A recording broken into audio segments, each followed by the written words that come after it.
بسم الله الرحمن الرحيم. الحمد لله والصلاة والسلام على رسول الله وآله وصحبه ومن اتبع هداه.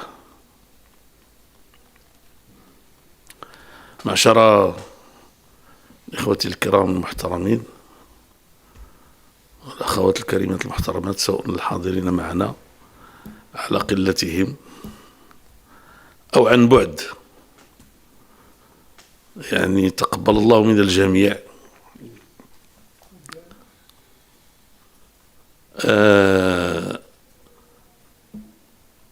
يعني كما ولله الحمد، يعني جرت بذلك العادة، نحن كذلك نعود لنحمد الله سبحانه وتعالى ونثني عليه على نعمه الظاهرة والباطنة التي يسر بها أسباب وسبل لقائنا. وبطبيعة الحال يعني جرت العادة أننا كلما التقينا كانت بين يدي يعني لقائنا كلمة مما ييسر الله ويوفق إليه حول ما يقع.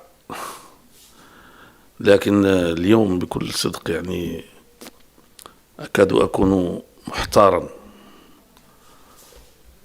حول أي موضوع يمكن أن أركز كلمتي، نظرا لتتابع الأحداث الكبيرة والمهمة التي تهمنا. بطبيعة الحال لا أنسى أن أبدأ بالحديث عن الندوة التي نظمها الحزب في الأسبوع الماضي، التي كانت حدثا بارزا يعني على المستوى الحزبي، وكانت لها أصداء يعني داخلية وخارجية، في العموم جد جيدة ولله الحمد. كذلك يعني هذه الانتخابات التي وقعت في الولايات المتحدة باعتبار أهمية هذا البلد على المستوى يعني الكوني اليوم، والتي جاءت بالرئيس ترامب، وما يقع في فلسطين في غزة بالخصوص، وفي جباليا كذلك، مما تقشعر له الأبدان، يعني أكاد أعجز عن أن أصفه، يعني فضلا عن المسار العام لهذه الحكومة التي تتحمل المسؤولية في هذه المرحلة، والذي لحد الآن مع الأسف الشديد لا يبشر بخير. فكل هذه القضايا تتزاحم في ذهني حتى لا أكاد أجد يعني مدخلا أدخل منه. الحمد لله حضر معنا أخونا الأخ السي أكدي المحترم.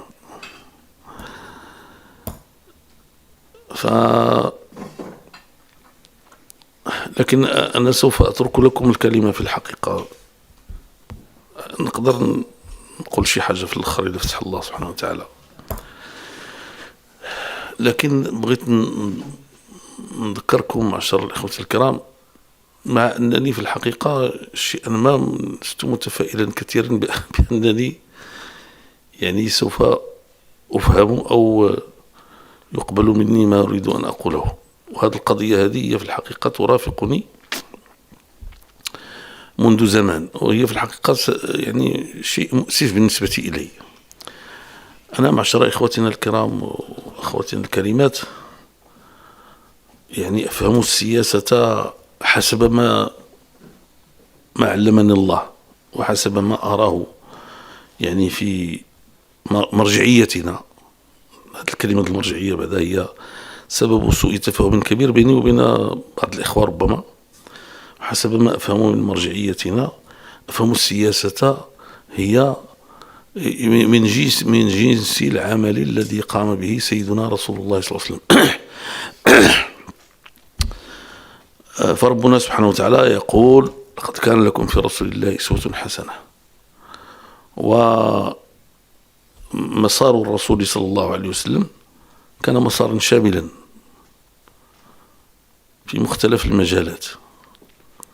فاجتماعيا هو النموذج يعني في الزوج والأب وإلى آخره، ويعني في العدل في القضاء وفي غيره، وفي الحكم وفي العبادة وفي الذكر يعني ليس هنالك مجال إلا وتجد أن المسلمين يعني يعتبرون نبيهم القدوة الأعلى ويحاولون أن يتمثلوا به. بطبيعة الحال هذا المنطق ليس هو ما نعمل به. نحن لسنا أنبياء ولا نريد أن نبعث الدين من جديد. هذا الدين ديال الله سبحانه وتعالى والغرب المسلمين وانتهى الكلام. ولكن يعني الحياة العصرية فرضت تخصص، فكان اللي مشتغل في السياسة، كان اللي مشتغل في الدعوة، كان اللي مشتغل في العمل الاجتماعي، كان اللي مشتغل يعني في القرآن الكريم، وهذا أنا كيجيب لي الله شيء جيد وإيجابي. وحبذا يعني كل واحد يدير شغله مزيان وما يبقوش الناس يعني مشغولين مع بعضياتهم. ولكن هنالك شيء يرافقني وهو أنه العمل السياسي وفي الحقيقة الأعمال كلها عنده واحد طابع مشترك، ولكن العمل السياسي بالخصوص، اسمحوا لي نقول لكم هذا الكلام، وهو أنه العمل السياسي الموجود في القرآن الكريم والموجود في حديث رسول الله صلى الله عليه وسلم مخلوط خلطا كاملا بوجوب استحضار المرجعية الإسلامية الدينية. فحين أنظر إلى رسول الله صلى الله عليه وسلم من أوائل الآيات التي أنزلت عليه، وقد قلت لكم هذا سابقا، يعني بعدما أنزل عليه سورة اقرأ أو الجزء الأول من سورة اقرأ، أنزل عليه قوله تعالى: يا أيها المزمل قم الليل إلا قليلا نصفه أو انقص منه قليلا وزد عليه ورتل القرآن ترتيلا. وتملك أن تتساءل، يعني هذا النبي الذي سيقوم بهذه الدعوة ما سر تأكيد الله سبحانه وتعالى؟ لأنه كان من الممكن أن يأمره بأن يبلغ الدعوة دون أن يؤكد عليه في قيام الليل. أكد عليه في قيام الليل، وأكد عليه في القيام بالدعوة: يا أيها المدثر قم فأنذر. فرعون الذي هو يعني أشهر الملوك المذكورين في القرآن الكريم، وربما هو أشهر ملك الأرض على الإطلاق، الذي بلغ به طغيانه إلى أن يقول أنا ربكم الأعلى، هذا موسى لم يذهب عنده يعني كداعية فقط، وقد ذهب عنده كداعية، ولكن ذهب عنده في موضوع سياسي. كان يريد أن يخرج بني إسرائيل من العذاب الذي هم فيه في مصر. فلما كلفه أن يذهب عنده قال له موسى عليه السلام: كي نسبحك كثيرا ونذكرك كثيرا إنك كنت بنا بصيرا. يعني المهمة التي سيقوم بها موسى بين يدي فرعون تحتاج إلى الذكر، وتحتاج إلى استحضار عظمة الله سبحانه وتعالى، وتحتاج إلى العبادة، وتحتاج إلى الصلاح، وتحتاج إلى التقوى، وتحتاج إلى العمل الصالح. أمر الله سبحانه وتعالى لرسوله صلى الله عليه وسلم هو أمر بالاستقامة: استقم كما أمرت ومن تاب معك ولا تطغوا.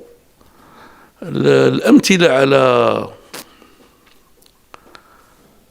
للأنبياء، وكل الأنبياء تقريبا يعني كان بينهم وبين العمل السياسي صلة. يعني قصة يعني إبراهيم مع النمرود، إذا صح أن هذا هو الاسم للملك الذي يعني التقى به إبراهيم عليه السلام، يعني بين معروفة. وكيف أن الله سبحانه وتعالى يعني استقبل من إبراهيم بحثه عنه سبحانه وتعالى وعظمه تعظيما شديدا، حتى أنه قالوا اتخذ الله إبراهيم خليلا. وهذه كلمة ما أزال كلما قرأتها يعني يصيبني الذهول. هذه كلمة كبيرة بزاف في القرآن الكريم، ولكن تبين إلى أي درجة أن إبراهيم عليه السلام في عمله يعني الدعوي والسياسي كان كذلك في أشد الحاجة إلى أن يعني يرتبط بمولاه سبحانه وتعالى ويذكره ويحاول أن يستقيم على طريق إلى آخره. وشعيب وغيره من الأنبياء يعني وتذكير الناس يعني سواء تعلق الأمر بالاستقامة الشخصية أو تعلق الأمر بالعبادة والذكر والدعاء وقيام الليل واللجوء إلى الله سبحانه وتعالى، أو تعلق الأمر بدعوة الملوك والرؤساء والعامة والمواطنين. كل هذا في كتاب الله وفي سيرة رسول الله صلى الله عليه وسلم وفي تراث البشرية المؤمنة، كله مخلوط بوجوب يعني تقوية الصلة بالله سبحانه وتعالى والاجتهاد في الاستقامة على. ولو نظرنا نحن إلى واقعنا فإننا نرى أن الوسط السياسي يشتكي من كثير من الأوبئة، على رأسها الفساد الذي عنوانه الكبير هو محاولة استغلال الشأن العام لكسب الثروة. هذا هو لو بغينا نقولوا، وربما هنالك أشياء أخرى أكثر من هذا الشيء. يمكننا نعتبر الحمد لله أننا نجحنا في واحد الامتحان، وهو هذا الامتحان الحمد لله أن حزب العدالة والتنمية الذي هو نشيط بصيغته الجديدة منذ على الأقل سنة 92. إذن الوقت ديال التواصل ديالنا مع الدكتور الخطيب والبداية ديالنا ديال العمل معاه إلى آخره ومحاولة وتأسيس فروع الحزب إلى آخره، هذا كله بدأ سنة 92 ليتوج في مؤتمر 96. يعني كل هذا يعني الحمد لله إلى حد الآن يعني تكاد صفحة الحزب تكون نقية طاهرة، تكاد يمكن كاين شي نويوشة يعني معوجة ذات يوم شي مدوخ فهمتيني ولا لا، ولكن لولا ذلك لا قلنا أن فهذا من فضل الله علينا بما ترسخ عندنا من هذا المنطق ومن هذه المقاربة ومن هذه المرجعية، أنه الإخوان الحمد لله يعني حتى وإن كانوا قد مروا في الإدارة وفي يعني الرئاسات ديال الجماعات والمسؤوليات المختلفة، حتى الذين يمكن أن يعاب عليهم شيء لا يعاب عليهم هذا، الحمد لله والشكر لله. في حين أننا نرى ما حولنا يعني هذه واحدة من الأمور السياسية، وخا حنا يا حزب العدالة والتنمية وذكرنا هذا الشيء باستمرار، كيظهر لي خصنا نخصصوا شي نهار نعملوا شي يوم دراسي لدراسة هذه الظاهرة، لأن هذا الشيء اللي كيوقع في هذه الحكومة غير مسبوق أن يكون هذا العدد من المستشارين والنواب البرلمانيين ورؤساء الجماعات متابعين، بعضهم في السجن وبعضهم خارج السجن إلى آخره.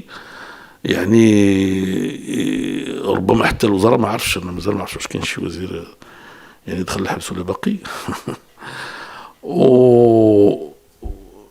الحمد لله يعني حزب العدالة والتنمية يعني فاحنا أنا اللي باغي نقول لكم الإخوان الكرام، وأنا لم أوفق في أن أشرح لكم هذه الفكرة بكل صراحة، فخصكم تبذلوا مجهود باش تفهموها مزيان وتاخذوها إلى اعتبرتوا بأنها صحيحة أو تردونها علي إلى اعتبرتوا بأنها غير صحيحة. أنا كان آمن لو استقبلت من أمري ما استدبرت. باش نقول لكم غادي نشرط أنه يعني الاستقامة، حيث الحمد لله الإخوان كيصليو الحمد لله الإخوان كيصليو. واش تيقوموا الليل؟ لا، الله أعلم. على كل حال هذيك مسألة خاصة، ولكن لا شك أن كل واحد فيهم عنده النصيب ديالو الحمد لله بصفة عامة، يعني كيذكروا الله إلى آخره. هذا الشيء هذا خصو يدوا يتغونفورسي. أنا قناعتي ماشي بحال العسكر. أنا ما تنأمنش بهذا الشيء ديال العسكر إلا فيما يخص الصلوات ديال الجماعة. هذيك هي اللي انت. أنا كنت سننت قاعدة، وهي الأصل في الفرائض الإظهار، والأصل في النوافل الإصرار. هذا الإنسان اللي دار النافلة بينه وبين الله ما عنده على شيء. قال له سيدنا عمر: أنت لو كنت في بيتك. لكن كاين واحد النوع ديال الاستقامة. دابا نعطيكم واحد المثال وقع لي مؤخرا بسيط جدا. شي سيدة ما بقاتش قدها تخلص شي طرا ديالها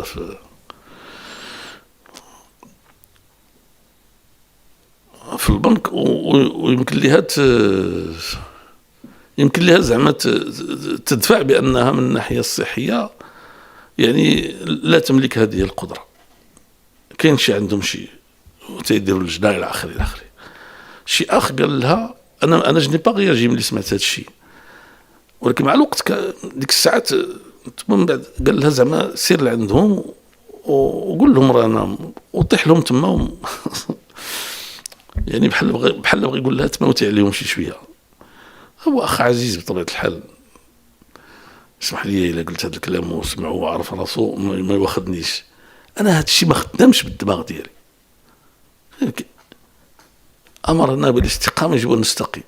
مشات لعندهم تقول لهم: انا الصحه ديالي ما كتسمح لياش باش، وفعلا هي الصحه ديالها ما كتسمحلهاش، ولكن ما تمشيش تبدا دير لهم تمايا لا ميزون سين.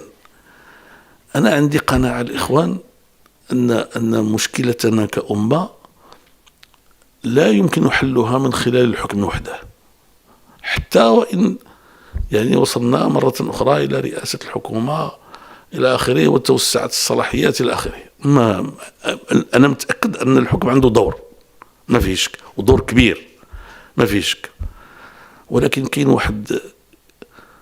واحد النوع ديال كاين عراقيل أمام هذا الإصلاح لا يمكن تجاوزها إلا بهذا الذي أقول. ولكن أنا ما تنقولش بلي خصنا نتجاوزوها بهذا الشيء اللي كنقول باش ننجحوا في الإصلاح، هذا غتكون غير نتيجة. أما أنا كنقول خصنا نتجاوزوها باش نكونوا حنا صالحين ونوقفوا عند الله سبحانه وتعالى بوجه أحمر.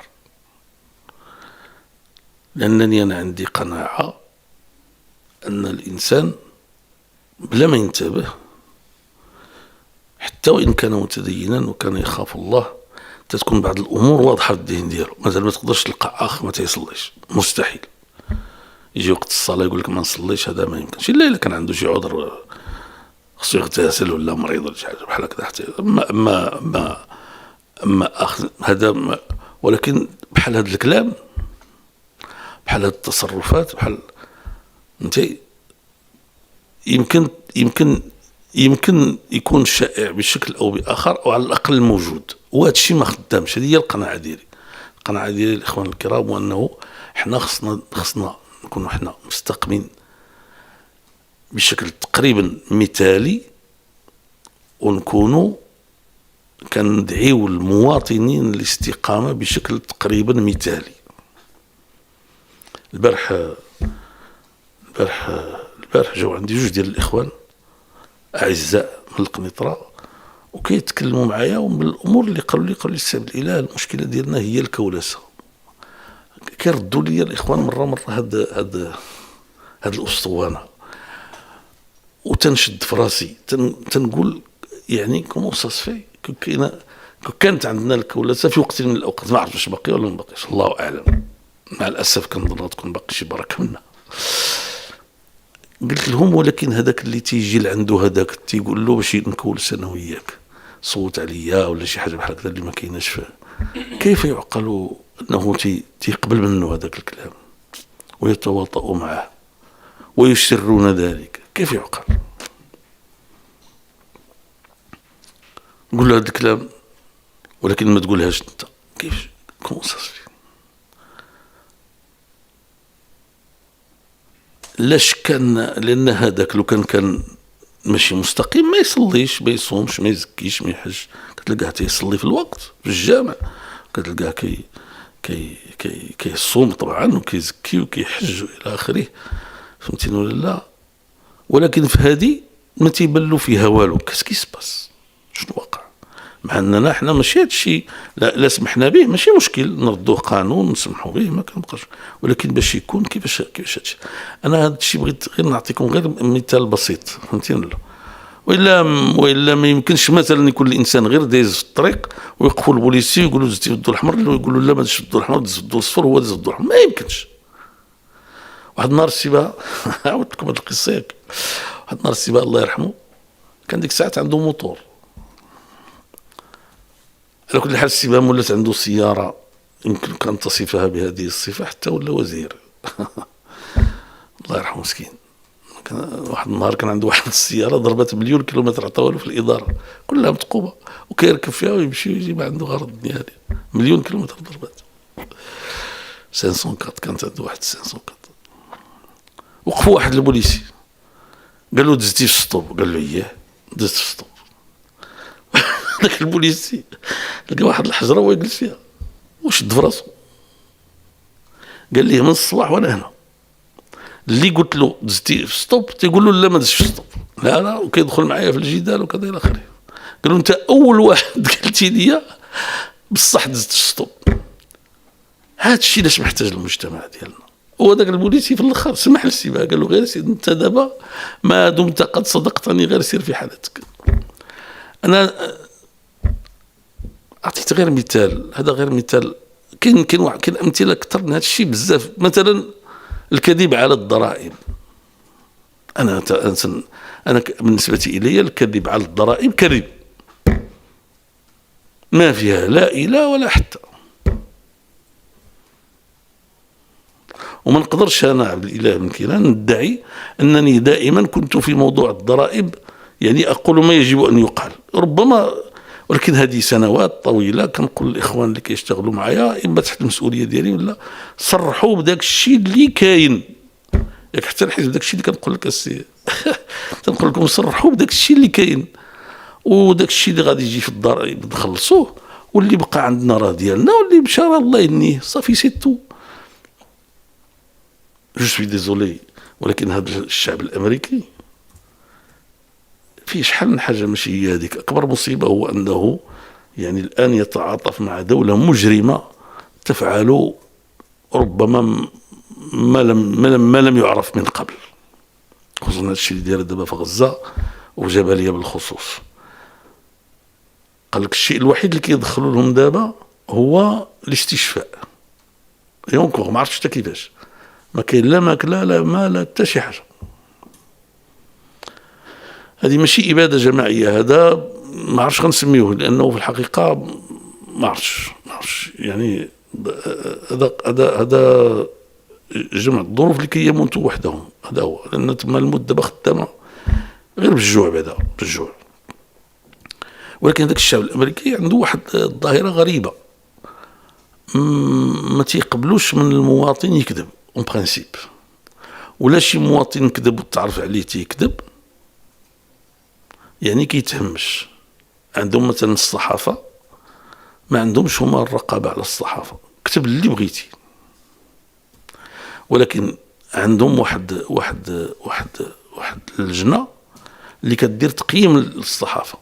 اذا وصل لها شي تقرير على شي صحفي دار شي مقال اللي ما احترمش فيه القواعد ديال الصحافه ومنها المصداقيه، كيقولوها داك الصحفي ينبذ، ما كيبقى حتى شي واحد كيبغي يتعامل معاه، وربما تلقاه لا غدا يعني خدام شيفور ولا شي خدمه يعني هذا باش تعيش. هذا الكلام اللي تنقول لكم الاخوان انا متاكد ان معظمكم عندهم الحمد لله نصيب من الخير من هذا الذي نقول، وكلنا غير كنحاولوا، ولكن قناعتي الداخليه انه من الناحيه السياسيه هذا الشيء خصو يكون عندنا حنايا بواحد المستوى ديال على الاقل نقولوا 9/10. ولكن خصنا نقولوه كذلك للمواطن، لانه مواطن اللي حتى انا مازال ما فهمتش كيفاش المواطن اللي صوت علينا في 2011 وصوت علينا في 2015 وصوت علينا في 2016 ملي جاو قالوا له صوت على الاحرار مثلا وعطوه 4000 ريال قبضها ومشى يصوت على الاحرار. كي داروا الله اعلم، هذا كيفاش داروا له الله اعلم. مازال يقولوا له صوت على الاحرار ويمشي يصوت عليهم حيت ما اقتنع، ولا حيت ما بقاش عاجبو البي جي دي، ولا حيت خاف كاع شويه، ولكن باش يعطيو الفلوس على هذا الشيء ويقبضهم. هذه القضيه ديال الفلوس مشكله كبيره بزاف. بصفه عامه هذا النوع، هذا الشيء اللي تنقول لكم بكل صراحه ما تنظنش غيتغير في المجتمع ولا في الحزب من هنا للانتخابات المقبله. الانتخابات المقبله في يد الله، وحنا على كل حال هذه مرحله غتكون عندها يعني لو بغينا نقولوا مواصفات. هذه مرحله صعيبه والمغرب ما نعرف شنو جاي فيه، و2030 جو نسي بلو ترو كوا، هادشي كله انا واعي به. ولكن هذا النوع من الناس الذين يستقيمون دائما وفي جميع الاحوال كما قال عيسى عليه السلام: من انصاري الى الله الذين يناصرون الانبياء ويناصرون دعواتهم، بهذا المعنى لا، هذا هو الوحيد اللي ممكن يغير.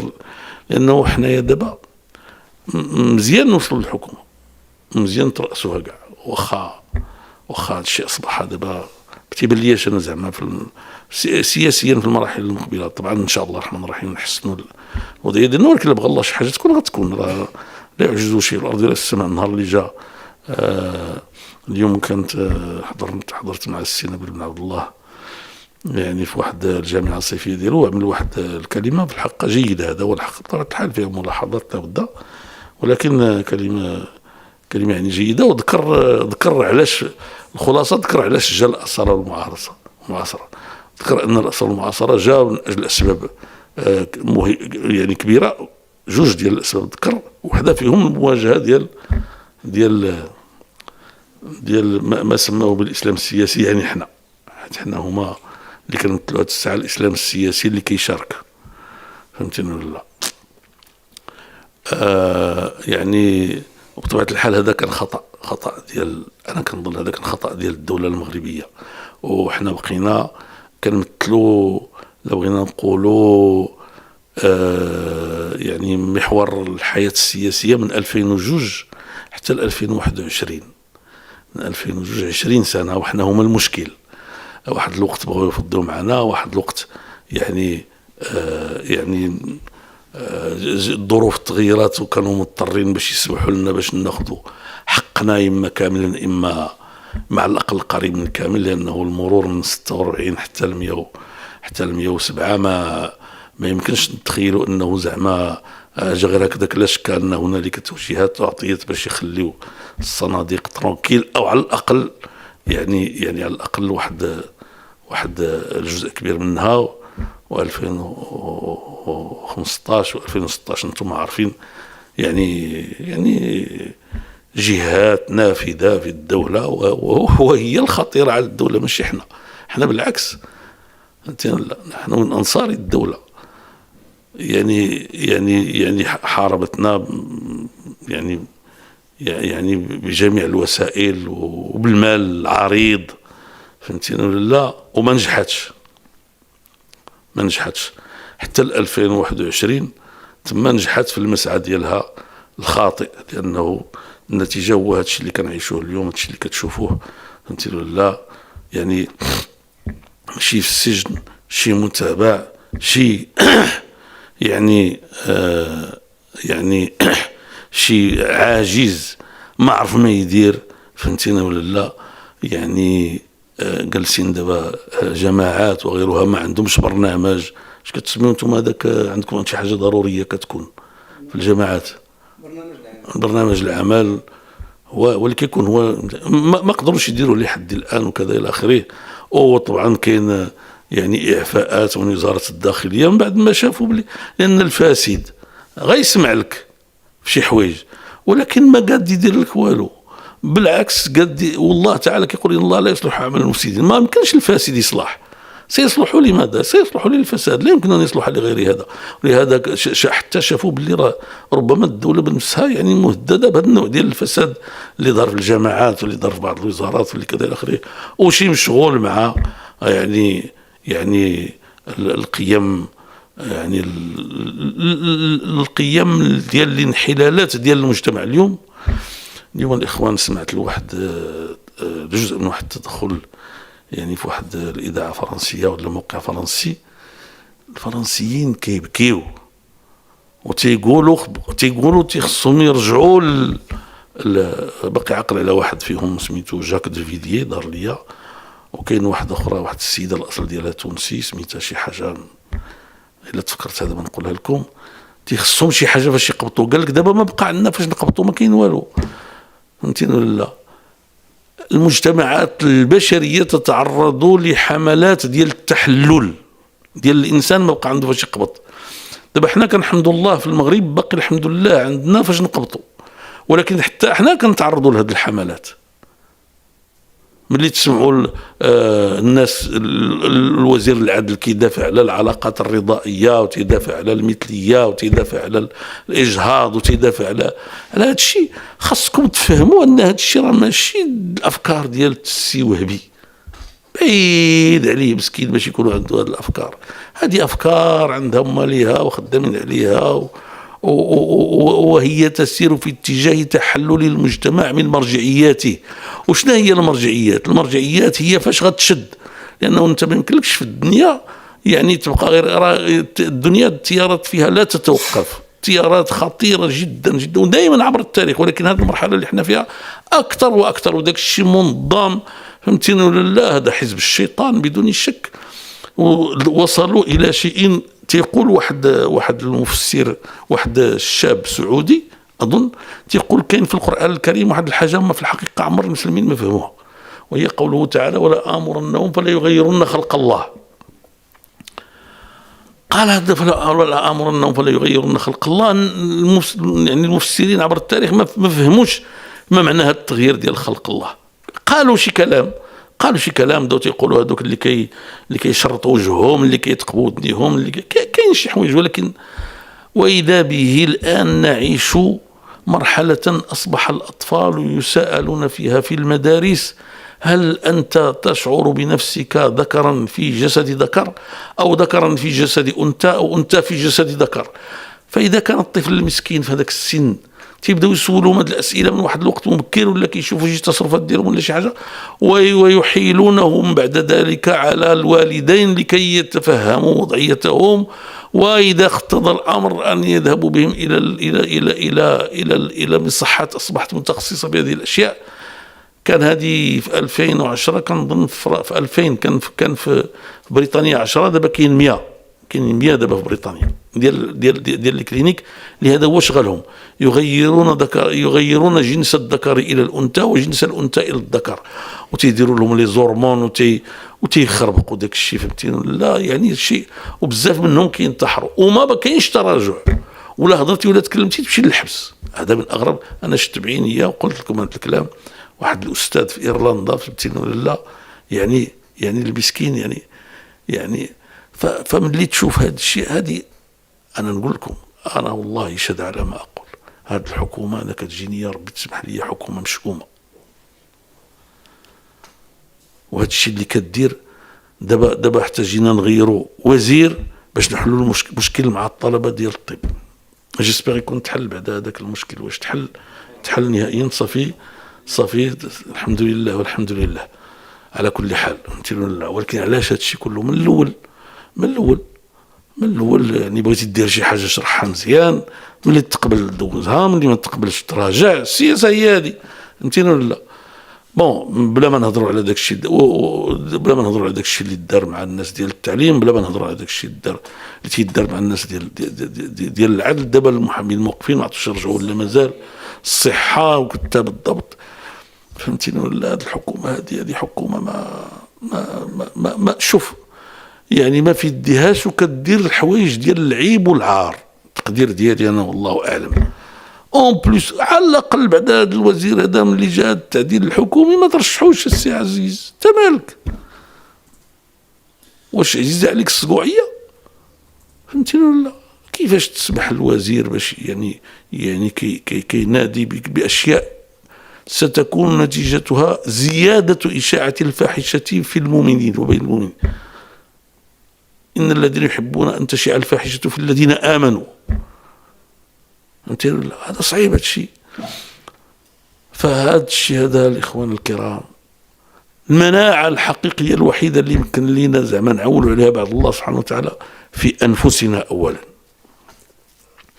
ثم في مجتمعنا، هي في تقوية هذه المرجعية في نفوس الناس وفي مجتمعنا، هي الأولى. وسمحوا لي نذكركم بأن هاد الإخوان ديال غزة اللي قاموا بعمل يعني أسطوري جبار، وما يبقاش يخربق عليا حتى واحد، غير الوضعية الجديدة ديال منظمة التحرير الفلسطينية وديال ما يسمى بالسلطة الفلسطينية في الأمم المتحدة هي نتيجة من هذه النتائج. بلا ما نتكلموا على فلسطين اللي ولات مطلب عالمي وكادت أن تنسى. أنت ولا هذا الشيء لأنه جاءت يعني فئة مؤمنة يعني صادقة مخلصة مستعدة للتضحية في سبيل الله، ثم في سبيل وطنها، ثم في سبيل مقدسات أمتها. وهذا الشيء منين جا؟ جا من التربية، جا من القرآن الكريم، جا من يلا الإخوان ديالنا يلا حيا هلا كونوا نموذجا لهذا الذي نقول. راه هذا هو اللي مهم. أما ما تبقى قلت لكم قبيله مزيان نكونوا في الحكومة، ولكن دابا حنا كنا في الحكومة 10 سنوات، هما تيحاولوا يبحيوها هاد 10 سنوات، كيقول لك وبل كيحاولوا يردوها سوداء، وردوها سوداء، تيقولوا سوداء. هذاك سمحوا لي نقول لكم شنو كامل الذي يضيق به صدري. هذاك الويل حش السامعين ديال ذاك وزير الشباب قال لك 10 سنوات هي اللي دفعت الشباب باش يتلاحوا في البحر. وانت دابا هاد عامين ونص من اللي جيتي انت شنو درتي لهم باش ما يتلاحوش؟ وعلاش ما تلاحوش في الوقت ديالنا تلاحوا حتى الوقت ديالك؟ ما تتحشمش. السي بن سعيد يعني كتقول يعني ما حشمتيش غير التقارير اللي كتكتب عليك من النهار اللي كنتي كتقرا وانت زرق، وباقي هاد الزرقيه تبعك فعلا عليها وقيله دخلتي لذاك الاحرار اللي كان ازرق ولا زرق. كان ازرق مع السي عثمان، وكان ازرق مع السي يعني المنصوري، وكان بدا كيزرق شويه مع السي مزوار حتى وصلنا للزروقيه الكامله.